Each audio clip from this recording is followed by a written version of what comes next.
السلام علیکم ناظرین۔ قلعہ روہتاس دینا سے 7 کلومیٹر شمال مشرق کی جانب نالا گھان کے کنارے ٹلہ جوگیاں جانے والی سڑک پر واقع ہے۔ اسے ہندوستان کے فرمان روا شیر شاہ سوری نے بنوایا تھا۔ اس وقت شیر شاہ کی تعمیر کردہ شاہراہ اعظم یعنی جی ٹی روڈ یہیں سے گزرتی تھی۔ ناظرین، تاریخ کی کتب میں لکھا ہے کہ ہندی زبان میں روہ پہاڑ کو کہا جاتا ہے اور تاس کے بانی ہموار جگہ کے لیے جاتے ہیں۔ ہماری آج کی ویڈیو اسی بارے میں ہے، تو چلیے اس بارے میں جانتے ہیں۔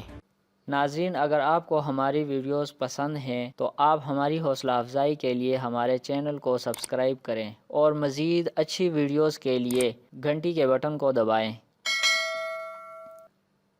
قلعہ روہتاس فوجی اعتبار سے انتہائی اہمیت کا حامل ہے۔ اس میں 50 توپیں، 500 خالص فوجی دستے، 3000 سوار اور 42,000 پیادے آ جاتے تھے۔ لیکن یہ قلعہ زمانے کے ہاتھوں محفوظ نہیں رہا۔ یہ قلعہ شرقاً غرباً 49 تا 73 طول بلد شمالی اور 32 تا 55 ارد بلد پر واقع ہے۔ پہلا حصہ اندر کوٹ راجہ اندر سبھا کی وجہ سے مشہور ہے، جو تقریباً 12,000 سال قبل تعمیر ہوا تھا۔ دوسرا حصہ سلیم شیر شاہ سوری نے بنوایا، جس کی زمین 2400 بیگ ہے۔ اس کی فصیل 3 حصوں میں منقسم ہے، جو 10 میل طویل ہے۔ اس میں 4 مہمان خانے، 14 دالان، 10 مال خانے اور 6 غلام گردشیں ہیں۔ تاہم ان میں سے اب کئی راستے دکھائی دیتے ہیں۔ قلعہ کے درجن بھر دروازے ہیں، جو دیسی فن تعمیر کا لاجواب شاہکار اور سنگ تراشی اور نقاشی کا نادر نمونہ ہیں۔ قلعہ کی دیواریں قریباً 30 فٹ چوڑی اور 90 سے 100 فٹ اونچی ہیں، جو امتداد زمانہ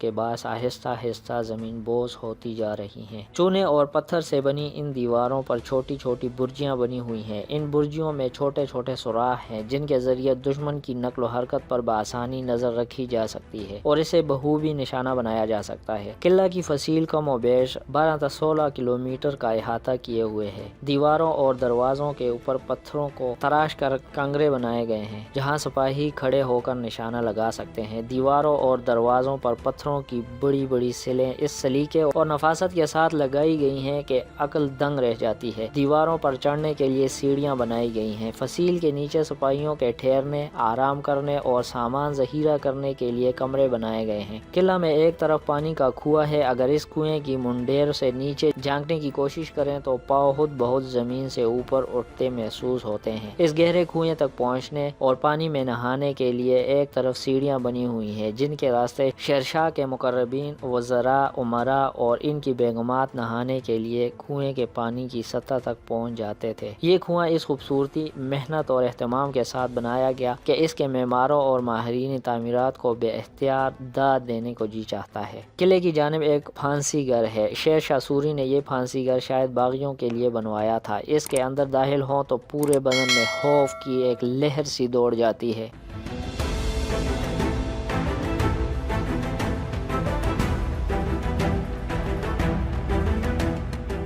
ناظرین، قلعہ کے 75 برج اور 1900 کنگرے ہیں، جن میں سے متنوع اقسام کے باعث زیب و زینت میں فنکاری کا نادر نمونہ ہے۔ فصیل 12 میل لمبی ہے اور اس پر اوپر تلے چڑھنے اور اترنے کو 9500 سیڑھیاں ہیں۔ فصیل اکثر و بیشتر 45 سے 50 فٹ تک چوڑی اور 3 منزلوں میں ایک دوسا کتاری سے تیر اندازوں کے لیے جھرنے اور کنگروں میں مورچے بنے ہوئے ہیں۔ اس طرح سے فصیل 80% بلند ہے اور یہ قلعہ 2 مربع میل میں پھیلا ہوا ہے۔ اکبر بادشاہ ایک دفعہ کشمیر جاتے ہوئے روہتاس ٹھہرا۔ جہانگیر بادشاہ تو اکثر روہتاس میں قیام کرتا تھا۔ ٹلہ جوگیاں اس کی محبوب جگہ تھی، جو روہتاس سے چند میل مغرب کی جانب واقع ہے۔ ایک دفعہ اس نے یہاں دربار بھی منعقد کیا۔ دوسرے مغل بادشاہوں نے اسے کوئی خاص اہمیت نہیں دی اور نہ ہی اس سے کوئی فائدہ اٹھایا، مگر درانی حملہ آوروں نے اس کی اہمیت کو بھانپ لیا۔ شہنشاہ ہمایوں جب ترکی کی پہاڑیوں سے اتر رہا تھا تو اس نے دور زمین کی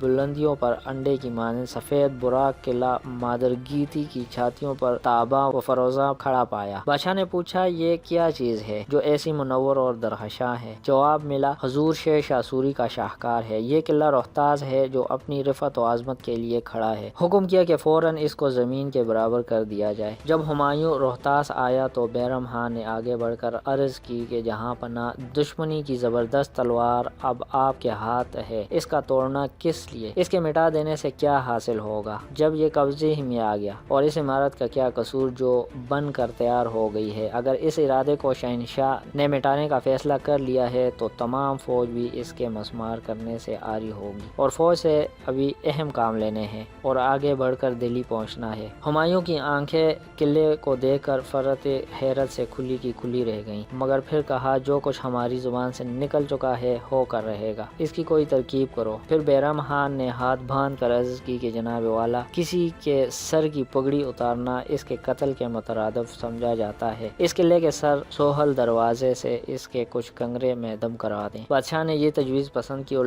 باہر توپ رکھ کر دروازے کے کنگرے میں دم کروا دیے، جو گنتی میں 3 تھے۔ یہ 3 کنگرے ہمایوں بادشاہ کا نشانہ غضب بنے، جن کو عہد انگریزی میں مکمل کیا گیا۔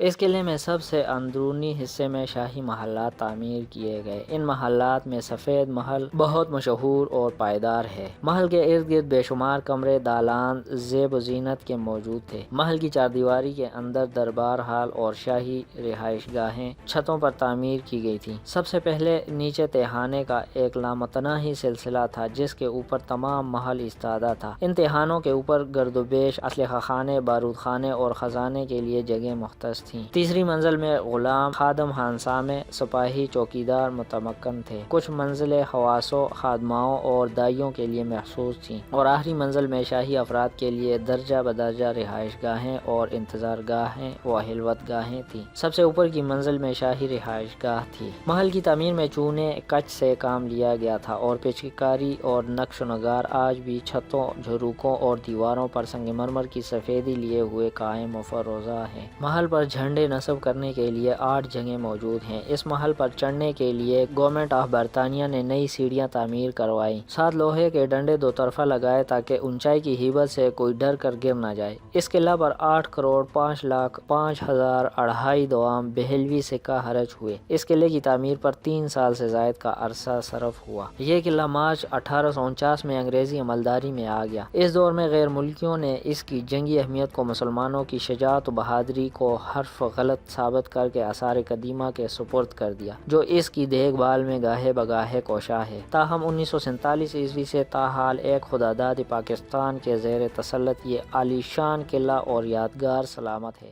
ناظرین، اگر آپ کو ہماری ویڈیوز پسند ہیں تو آپ ہماری حوصلہ افزائی کے لیے ہمارے چینل کو سبسکرائب کریں، اور مزید اچھی ویڈیوز کے لیے گھنٹی کے بٹن کو دبائیں۔